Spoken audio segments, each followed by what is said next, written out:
De acuerdo a lo que decía mi amado esposo, yo voy a hacer como una síntesis acerca de lo que les acaba de hablar.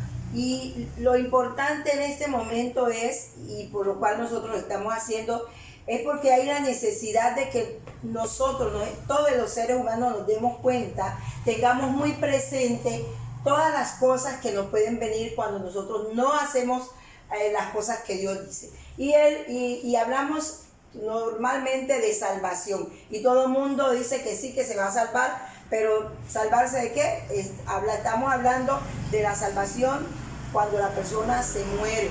La gente no cree que cuando se muera va a ir a un lugar que no quisiera ir, pero entonces lo ignora. Pero eso es precisamente lo que nosotros no queremos que ignore. Por esa razón les vamos a hablar de lo que es pecado, justicia y juicio, ¿sí? Porque si la persona no sabe eso, tranquilamente seguirá campante haciendo todo lo que le da la gana, y no recuerda que el día que Dios lo llame va a tener unas consecuencias. Entonces, como él decía, dice que el pecado es la actitud de rebeldía y desobediencia a las leyes de Dios, ¿cierto? Y lo podemos ver, no es lo que yo diga, sino simplemente lo que dice la palabra. Si lo podemos mirar, por favor, en Juan 7:4, a ver qué nos dice Juan 7:4, para que lo conozcan directamente de la palabra, lo que dice el Señor en su palabra. Si alguien nos puede leer, por favor. Juan 7:4. Ajá. Me perdí con la otra.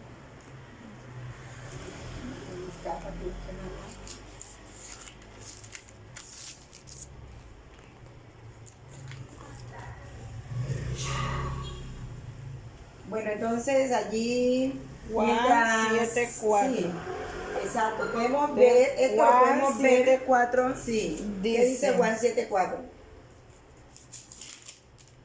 Dice, porque ninguno que procura darse a conocer hace algo en secreto. Si estas cosas haces, manifiéstate al mundo. Y Romanos 6:23. Romanos 6:23. Bueno, en definitiva, todos estos versículos que ustedes ven allí nos están hablando precisamente de lo que es el pecado. Dice que la paga del pecado es muerte. Muerte, ya sabemos, todos nos vamos a morir físicamente, pero también todos vamos a morir. Si no cambiamos nuestra manera de ser, podemos morir espiritualmente.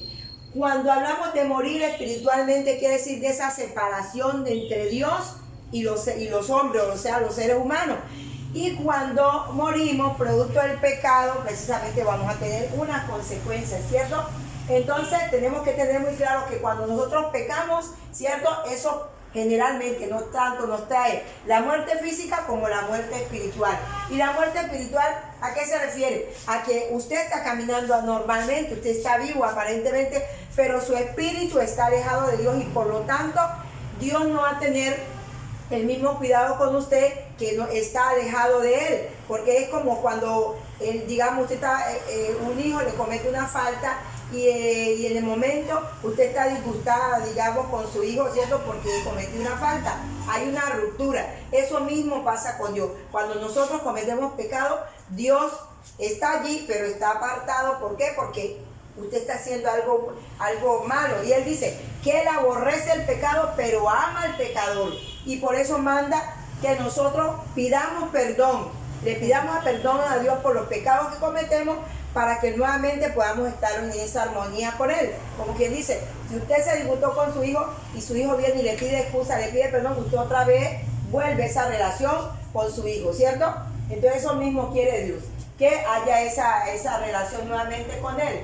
Dice que la muerte entró al mundo por el pecado. ¿Por qué? Por el pecado, digamos, de Adán, que fueron los primeros, ¿cierto?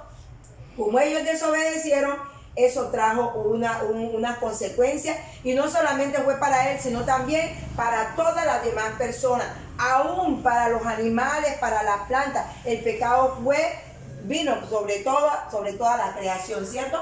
Entonces dice que somos también pecadores por naturaleza, no porque nosotros queremos, sino porque como venimos de la descendencia de Adán, normalmente todos nacemos, y eso era lo que él decía, que el niño, un niño de meses ya sabe darle a la mamá de pronto en la cara porque está bravo, ¿cierto? O tirar el tetero porque no le gusta o porque le dieron muy poquito. Entonces esa rebeldía que viene por naturaleza, ¿cierto?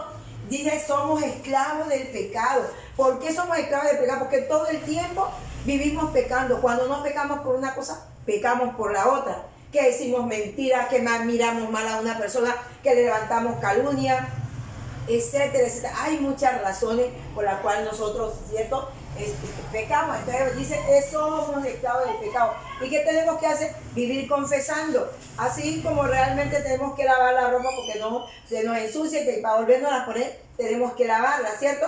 Asimismo Dios manda que nosotros debemos estar limpiándonos de ese pecado, porque no sabemos si cuando llegue la muerte nos encuentra verdaderamente separados de Dios. Dice que pecamos de muchas maneras, ¿cierto? Si nos podemos nombrar, mejor dicho, no terminamos. Habla también de que hay obras de la carne, y esas obras de la carne precisamente son las que nos llevan a pecar. Y ahí, como él decía, hay pecados en el pensamiento. ¿Por qué? Porque en mi mente está el pecado. Y digo, ay, ahora voy y me le hago tal cosa a Mariela. Ve, como él me hizo tal cosa, ahora voy y le tumbo tal cosa, ¿cierto? Ahí estamos pecando con el pensamiento. En el pensamiento es donde se da la mayoría, por no decir todos los pecados. Primero vienen aquí, luego lo bajamos al corazón y luego lo llevamos a la realidad, ¿cierto? Entonces, y tenemos también pecado de incredulidad. ¿Por qué de incredulidad? Porque Dios ha dicho que la misma naturaleza es testimonio de que hay un Dios que todo lo hizo. O sea, que el que no cree es porque no le da la gana, simplemente porque cuando usted ve el colorido de las flores, ve la diversidad de los frutos, ve la inmensidad del mar y cuantas otras cosas, eso tiene que indicarle a usted que hay un ser superior que lo hizo todo. Sin embargo, no cree y más bien busca creer en otras cosas que no son las que realmente Dios ha dado, ¿cierto? Bueno, entonces también es en cuanto al pecado. Luego viene la parte de la justicia. Como Dios es un Dios fiel y es justo, entonces él dice que, definiendo la justicia, dice que es dar a cada uno lo que corresponde, o juzgar a cada quien y que pague por lo que es o por lo que hace. Entonces, si vamos a ser justos, yo tengo que ser equilibrado y tengo que darle a cada quien lo que corresponde. Y si alguien cometió una falta, un pecado, esa persona misma es la que debe pagar. Sin embargo, en el pecado, Jesús o Dios Padre, como vio que nosotros los seres humanos nos manteníamos pecando y según eso no íbamos a alcanzar, digamos, a la vida eterna, él dijo, yo voy a buscar que alguien pague precisamente por todos los pecados, porque ¿qué hacían antes?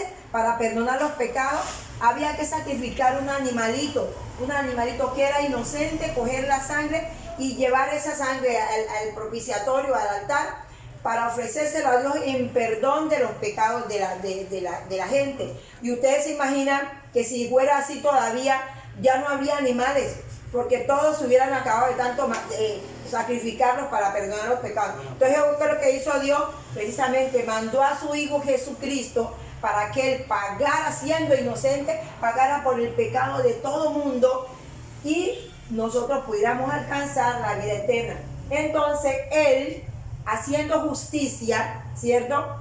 Pues nosotros decimos que Él es la justicia porque Él pagó por mí, pagó por todos nosotros. Y entonces nosotros, ¿qué es lo que tenemos que hacer? Simplemente creer en Él. ¿Quién fue el único que murió en una cruz pagando los pecados de todo el mundo? Jesucristo. Ninguna otra persona, únicamente Él. Entonces, como Él fue el único que pagó, Él es la justicia y a Él, y por intermedio de Él, es que vamos a ser juzgados, ¿sí?, ante la presencia de Dios Padre.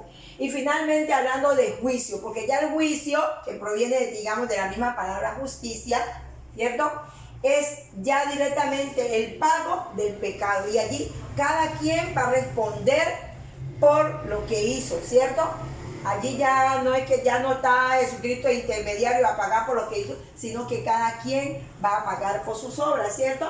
Dice, será juzgado de acuerdo a lo que está escrito en el libro de la vida. Entonces nosotros, mientras estamos viviendo aquí en la tierra, estamos haciendo una cantidad de cosas y a veces hasta desentendido, pensando que, como dice el otro, que nadie nos va a cobrar, pensando que nadie nos va a ver, pero Dios está viendo todo, todo. Existen unos libros, Dios tiene unos libros en donde está anotando todas las cosas de que cada quien está haciendo, y cuando llegue ese momento de juicio, entonces a cada quien le va a juzgar de acuerdo a lo que esté anotado en esos libros, ¿cierto?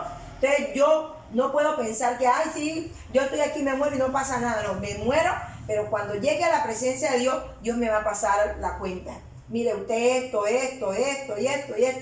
y así mismo, entonces van a hacer las cosas. Vamos a ir a unos lugares de condenación. El que haya recibido a Cristo en su corazón, que haya creído en Él y lo haya recibido, y trate de vivir la vida como Cristo le mandó, va a tener la vida eterna. Pero si usted no hizo lo que Cristo le mandó, sino lo que le dio su gana, se va a tener a las consecuencias. Entonces aquí van a haber unos lugares, ¿cierto?, en donde la gente que de acuerdo a cómo actuó, así mismo le va a tocar, así mismo va a pegar si se va para el infierno. Hay gente que no cree que el infierno existe, pero en la Biblia están todos. Ahorita porque el tiempo no nos da para explicarle uno a uno los versículos, pero en cada uno de esos versículos está especificado todo lo que Dios tiene dispuesto y preparado para el día del juicio. Ese juicio va a venir para todo el mundo, no es que para los ricos, para los pobres, es para todos los seres humanos. Entonces, eso es lo que uno quiere, que la gente aprenda a vivir. No es que no vamos a cometer pecados.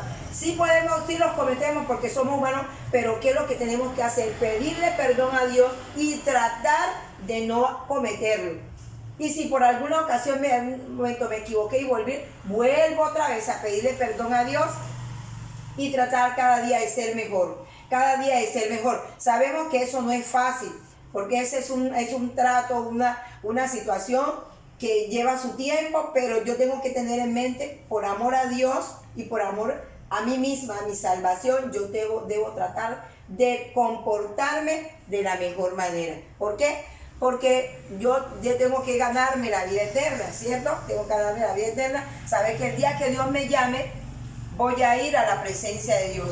Yo no voy a esperar que me toque ir al infierno por no pedir perdón, porque uno de los problemas más serios para uno irse al infierno es el no perdonar. Porque Dios, ¿qué dice? Si tú no eres capaz de perdonar a tu semejante, yo tampoco te voy a perdonar. Y hay personas que dicen con orgullo, es que yo puedo morirme, pero no perdono. Se está condenando ella misma. Entonces, nosotros debemos precisamente pensar en eso. Así que de todas maneras nosotros le agradecemos mucho, porque la verdad que queremos es que vivan, que traten de vivir una vida como Cristo manda en su palabra. Él dice, ¿cierto?, que todos debemos anhelar ir a la presencia de Él. Sin embargo, cada quien escoge o determina, digamos, su destino.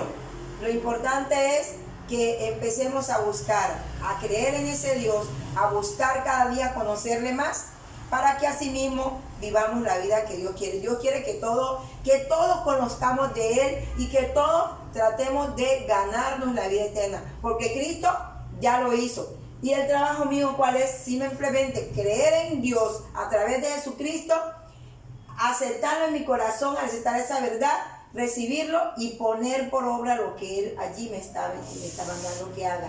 Porque muchas veces la gente dice que cree que uno es bobo, el que está metido en la iglesia o en la parte bíblica, cree que es que uno es que se volvió bobo. No, señor, simplemente cada quien sabe lo que está buscando, ¿cierto?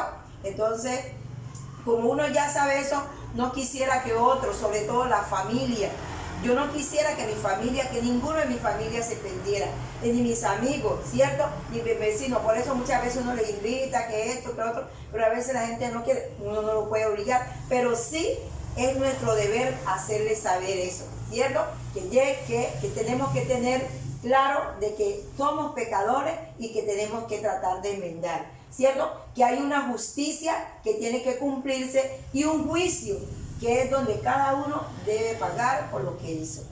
Así que yo de todas maneras les agradezco mucho por escucharme y yo quiero que hagamos una oración para que recibamos a Cristo si les parece bien. Sí, ¿Están de acuerdo así? de acuerdo. Bueno, entonces vamos, cerremos los ojitos y vamos a decirle, Señor Jesús, Señor Jesús, gracias gracias porque me amas porque me amas y amas también Y amas también la humanidad. la humanidad. Yo te pido, Señor, Yo te pido, Señor, que entres a mi vida, que entres a mi vida, perdones todos mis pecados, que perdones todos mis pecados, que seas mi Señor que seas mi Señor y mi Salvador. y mi Salvador.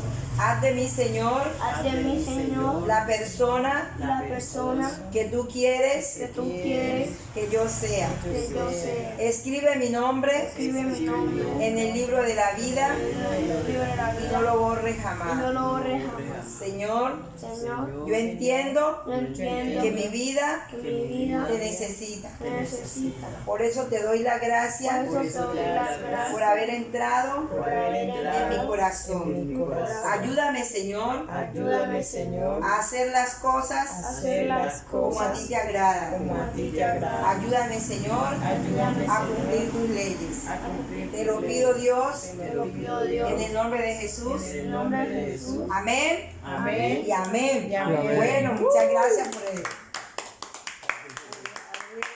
dispuesto para conocer algo sobre Bueno, ese es entonces lo que hemos preparado como parte de esa asignatura. Pero nos fuera gustado hacer mucho más extenso, pero bueno, el tiempo de más no nos permitió hacer algo más amplio. De todas formas, mucho gusto y gracias. Bendiciones para todos por haber asistido. Gracias, Jesús.